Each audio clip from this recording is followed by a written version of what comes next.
What's going on, everybody? It's Boo from Mile Hi Distilling. Thank you for tuning in once again. You might be in a position right now where you're looking to buy a tower or a full still, and obviously that's a big purchase. You might have questions. You might be thinking about whether you want to start small and upgrade in the future, or just be one and done and get a big unit out the gate. You might be thinking about your volume sizes. You probably have a few things in your mind. And this video is designed to sort of help you with that decision and sort of streamline that process. Now, here at Mile Hi Distilling, we have over 15, I think a little over 20 different types of stills to choose from. That's a lot of models. And we offer that to our customers because we want them to have that choice. We want them to be able to choose the material. It's all hand built here, so you can choose a stainless tower or a copper tower. We just decided to do both. So you have that choice.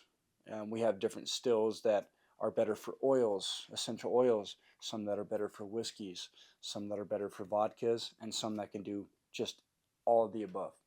So we try to keep things modular, and we also try to keep things just fairly versatile. As you choose your still, there's going to be a few very important things to look at. Obviously, boiler size is very, very important. Figuring out exactly how much you can make and what the minimum you can make with that certain size is. You have to think about your diameter size of your tower, and you also have to think about what you're looking to make. A few different things there. So we're going to go over all that on this video. I do have, to help me, a few flow charts for you guys to look at. The first chart is going to be our boiler size chart. It's going to be nice and simple to read, and it's going to be based off a few things here. What's pretty typical in this craft, I'd say on average, people are using yeast and getting about 10 to 12% alcohol by volume. That means whatever they put in their boiler, 10 to 12% of that will be alcohol that you can collect. So we're going to have figures on that. And then I'm also going to be doing a max figure. A lot of our turbo yeast, I mean, we do have stuff that goes to that 10 to 12, 15, but some of our turbo yeast goes up to 20. So I'm going to give you guys a max yield as well, so you can see just how much you can make if you're trying to go crazy with it. And then I'm also going to include a recommended diameter size of your tower, so you can kind of see that. And there will be another chart after that, kind of giving more info on those diameter sizes and their speed. But we need to pick boiler size first. That's our first step. And I want you guys to take a look at this chart. But before we get to it, go ahead and take a look at just how big these boilers get for size. Here at Mile Hi Distilling, we have anywhere from a 2-gallon boiler all the way up to a 300-gallon boiler. So you have a lot of choices to make. Obviously, in-person scale is what some people need, but hopefully this is a good enough reference image to where your brain will sort of do some calculating.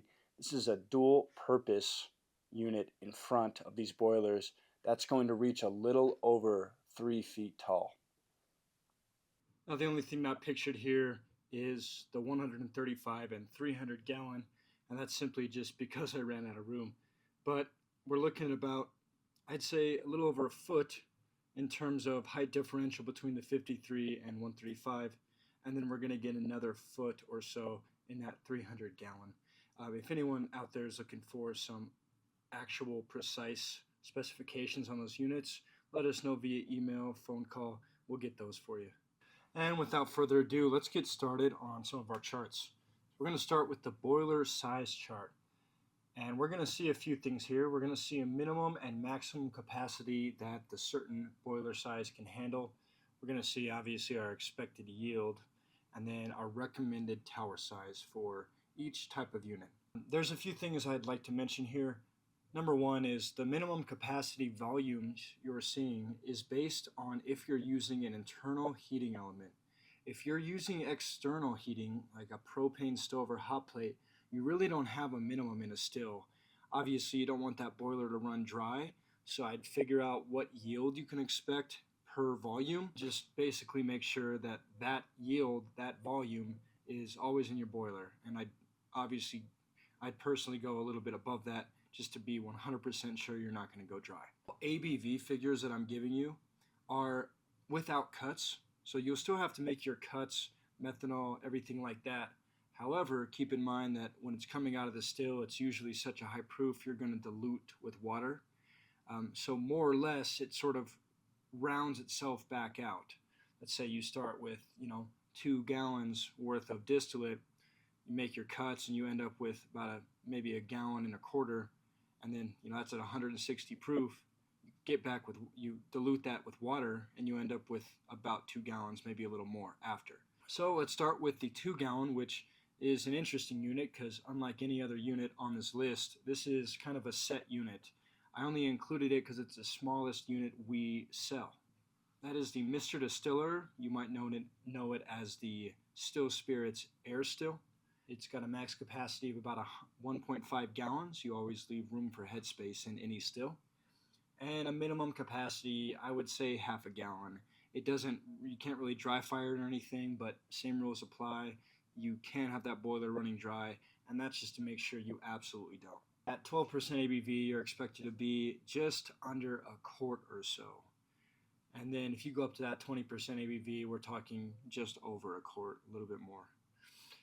For recommended tower size, I put not applicable because, well, it's just what you see is what you get with that unit. You can't really modify it, do anything crazy. You'll just be going at the speed you're going, which for the amount you're getting, full run takes 3 or 4 hours. It's not that bad. We do have our 3 gallon next. You can see a max capacity of about 2.5 gallons. And again, pretending you have an internal heating element, your minimum capacity would be set at about 1.5 gallons.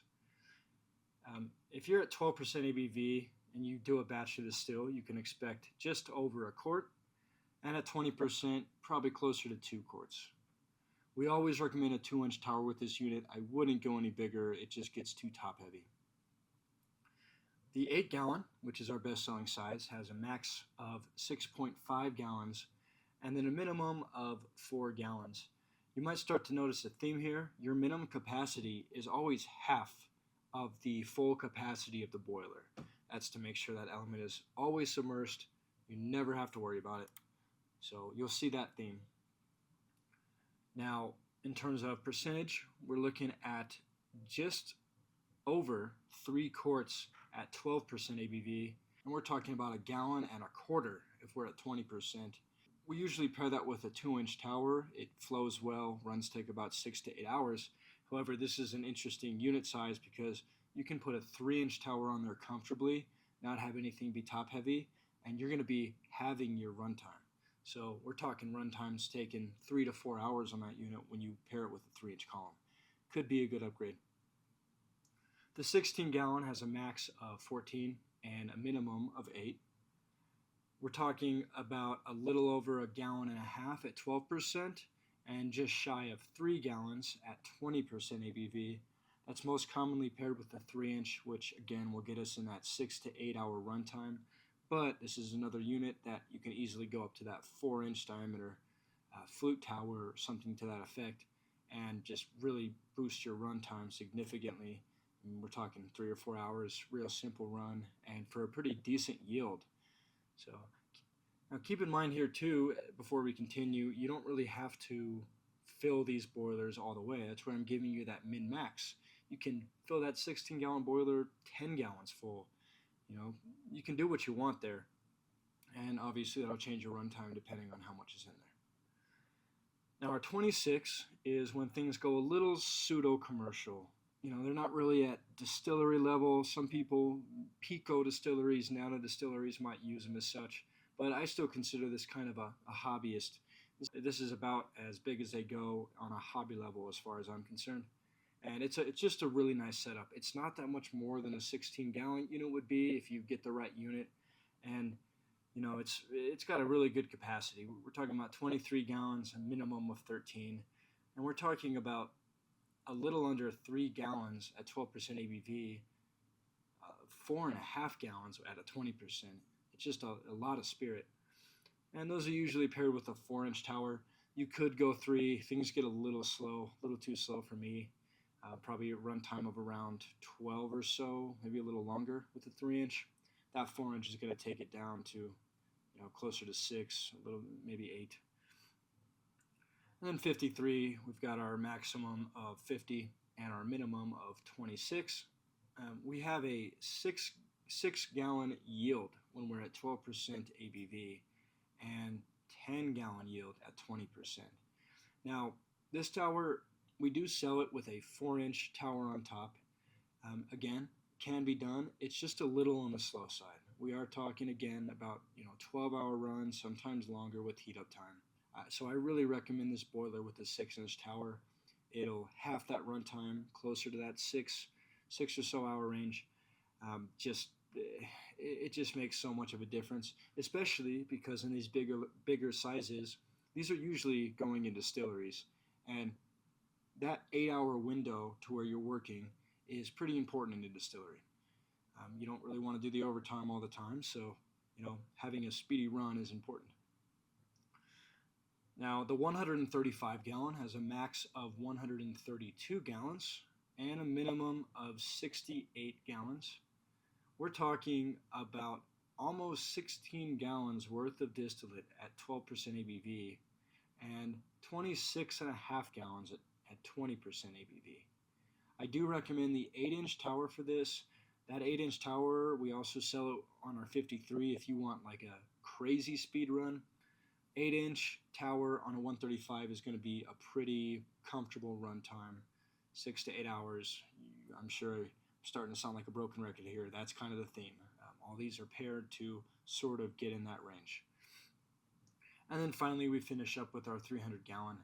That has a max of 295 and a minimum of 150. And we have 35 and a half gallons of distillate coming out if we're at 12% ABV per run, and 59 gallons at 20% ABV. In 8 hours, can you imagine having 59 gallons of alcohol? With the 2-inch tower, you can expect to run 1 quart per hour. So these are broad figures. Depending if you're doing pot still mode or reflux mode, depending if you're doing stripping runs or spirit runs, these numbers can change. This is an average runtime. You're looking about 1 quart per hour on average with the 2-inch tower. I do recommend pairing this with a 3-gallon to a 10-gallon unit. Anything past 10 gallons, it just feels a little long to me. And remember, I'm following that theme of about 8 hours max, sometimes a little over. A 3-inch tower, you'll see it doubles to 2 quarts per hour. And because of that, we can just about double our capacity of our boiler. I recommend this for 10 to 20 gallon stills.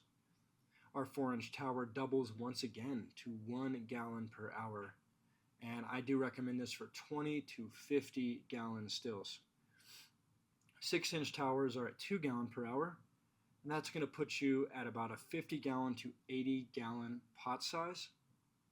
8-inch towers, we see yet another jump from 2 to 3 gallons per hour. And I recommend 80 to 150 gallon boilers utilize a column like this. Now with that 12-inch tower, we're talking about 5 gallons per hour. And when we're thinking about that, we're running our numbers. This is good for about 150 to 300 gallons. If we ever decide to stock in anything bigger than a 300 gallon, we're going to have to look at getting to a 14, probably 15-inch tower. All right, guys, and here is the big chart. I hope you take a second to pause if you need and figure things out, but we're going to run through it as well. So we figured out our boiler size. We figured out what we wanted. We talked a little bit about diameter size of our tower, which is going to help narrow down what sort of tower we're looking for. Now we need to figure out exactly what still will fit within those specifications. So anytime I get an email call from a customer asking, I need help, get in the right direction, I don't know what still to pick, so many choices, this is my first question I ask, and I have to ask you guys too. What types of spirits are you looking to make? And each choice is going to take you down a different branch of this chart. We have gins, vodkas, we have all or multiple, if you want to distill all the spirits you're seeing here, or try your hand at a few. We have brandies, fruit wines, things like that. Then we have whiskeys, rums, tequilas. Now it's a little hard to see because of the size of this chart, but each of those green bubbles has either a purple line, an orange line, or both connecting to the next tier in this flow chart. And there's two choices to make on that tier. It's dual purpose or it's pot still. Some of these spirits are pretty typical in a pot still format, while others are pretty typical in a reflux still. Vodka is almost always done in a reflux still, and whiskeys are almost always done in a pot still. Now, what's great here about our equipment is, keep in mind we have dual purpose equipment. This is equipment that is designed to be modified to run either type. You can run it in reflux mode, you can run it in pot still mode. Now, I'm not a salesman. I love what I do, and I want to help people. And take it from me as just a word of advice, I almost always try to steer people towards a dual purpose column. And the reason for that is, like I just said, you're still able to produce those high quality, flavorful whiskeys and brandies. I've seen it done so many times. And you're also going to have the capability to try gins, vodkas if you ever want. It just makes more sense to me. It's one and done. You don't have to buy two different stills for two different types of spirits. It's just great. So, but this isn't a sales pitch video. This is to help you determine what you want. So follow along. Our next tier is just going to get a little more specific on what you're looking for. You're going to see lots of lines just kind of flowing through that. It's kind of like a beautiful bridge, piece of architecture or something. But follow along as best as you can. And anyone who asks for a copy of this, I can send your way, and you're able to zoom in on a copy. In tier 3 of this flow chart, as you can see in the orange, we're going to get a little more specific on the things we want to see in our still and help dial things even more. A question that I ask all of our customers once we figure out sort of what they're looking to make is, do you have interest in infusions? Do you want to put honeycomb in your still and be able to get a honey whiskey, honey bourbon? Do you want some berries in there, some botanicals in there for a gin? If you want something like that, you can get it through just about any model. It's called the soaking method. But the model I most recommend, which you'll see in the pink and yellow down below in tier 4, is the Pro model. And the reason for that is simple. It literally has an infusion basket included in the unit, in the price of the unit, in line. So why this is so great is, yeah, you can do the soaking method, and it is an effective method to infuse. With the Pro model, you have the ability to 3-stage flavor, basically. Not just are you going to be able to soak that, you're also going to have some of that flavoring material in that basket. So when you ferment with that flavor as well, let's say you're doing blueberries, you ferment on blueberries, you put fresh blueberries in that infusion basket, and then after you come out, distill out, you can put fresh blueberries in your jar of distillate. It's a 3-stage flavoring process, very effective one, and the Pro model allows for that because of that inline chamber.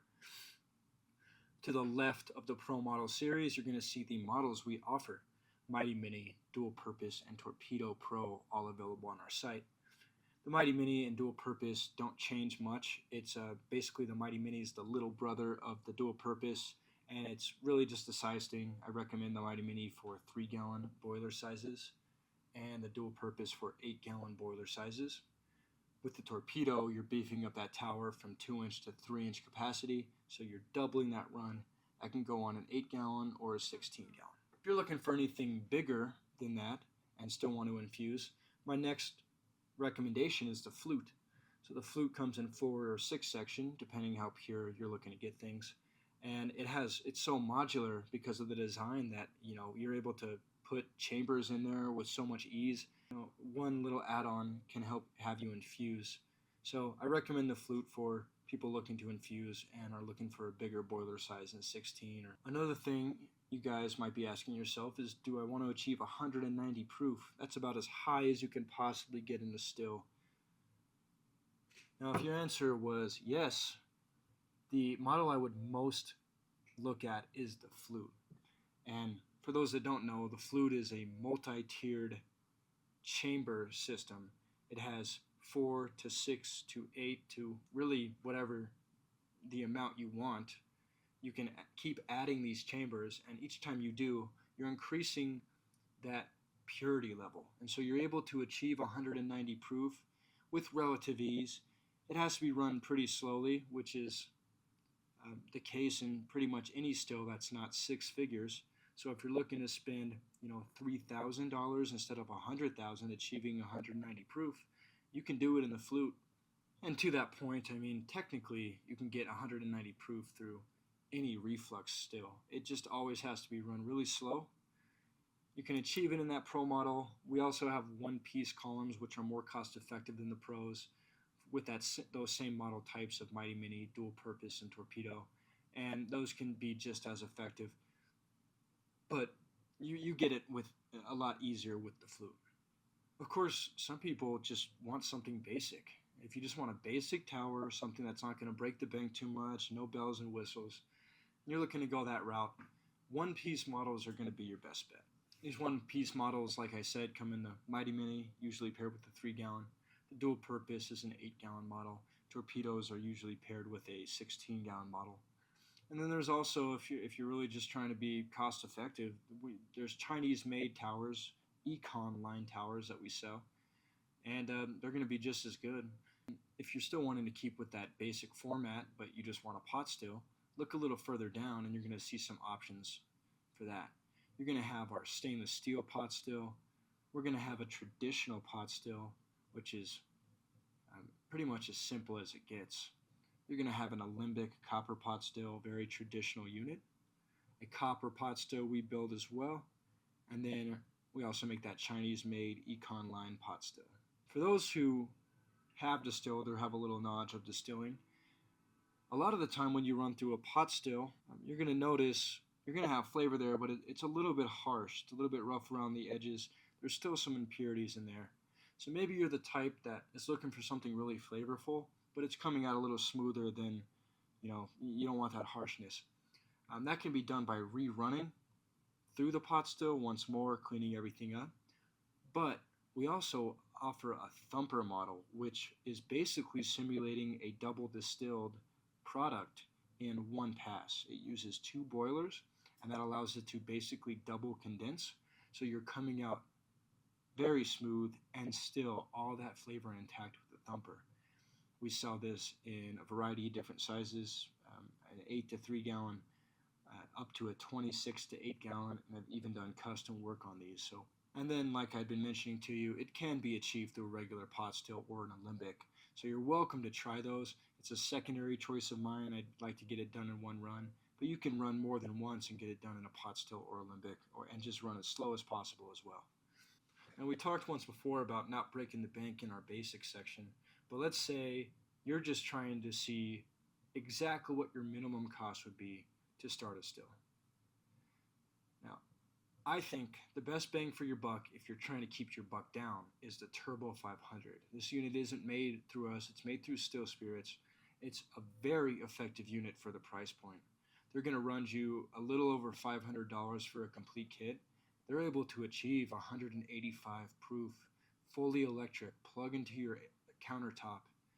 And you can get an alembic pot instead of the copper or stainless reflux tops, and that's going to be better for flavor. So as you see with the T500, it's a great unit for the price, but they do offer 2 tops. So if you want pot still mode for more flavor, you have to go with a certain top. And if you want to get sort of a gin or a vodka or something through it, you need a different top for it. If you're trying to keep things cost effective, spend a little more money and have a unit that can do both in one, take a look at the Econ Chinese made models. There's the Econ pot or the Econ reflux tower. That reflux tower can run in pot still mode or reflux mode, so you get both. And you can look at that air still, the Mr. Distiller we sell. It's a little 2-gallon unit. And the only reason it's so far down on my list is, it's the cheapest unit we have, but the volume is just so low, and the spirit itself is not as high quality as I would personally like. It comes out about 100 proof, maybe a little above, just pretty rough around the edges, and it just I don't really think it's worth. But again, this video is for you, not me. I do have a few honorable mentions and things to point out here at the very bottom, as you'll see. One thing to look at is the 26-gallon jacketed copper pot still we sell. That's a unit that's going to be a really nice size, and it's just going to have that pot still format. So again, no vodkas or gins, but it's very, very nice, beautiful looking, great for brandies, great for whiskeys, and it's jacketed, so you can run without risk of scorching or anything like that. And the one thing that I couldn't really fit on this list so much is our hybrid unit. Why our hybrid unit is so unique is this is the most versatile still we have. Not only is it good with all those spirits that are pointed up there in the green bubbles, it can also do essential oils really effectively. So if you're looking at essential oils in general, or you want a unit that really is just, as far as versatility goes, as far as it gets, take a look at our hybrid. Now, it is important to keep in mind that we offer complete kits for some of these stills. Any of the pro models, any of the one-piece models we make here, we offer complete start-to-finish kits, plug-and-play, that have everything you need to get started. If you're just beginning, don't know exactly what you can get, we offer the still itself, some way to heat the still, and then fermenter bucket and a few essential items like yeast all in one for a bundle deal. Also keep in mind that some of our models we offer in larger diameters, such as that copper pot still that I mentioned, or say a traditional style tower. Those can be offered instead of just 2-inch in 3-inch as well if you want to increase that runtime. For those of you who have made it this far in the video, I really appreciate you guys watching. If you guys have any follow-up questions on any of our units, finding the right unit for you, please make sure to contact us. I've included all the info in this video for you to do that. If you really enjoyed the video, please be sure to like and subscribe. We're going to have a lot more coming for you. And thank you guys for watching.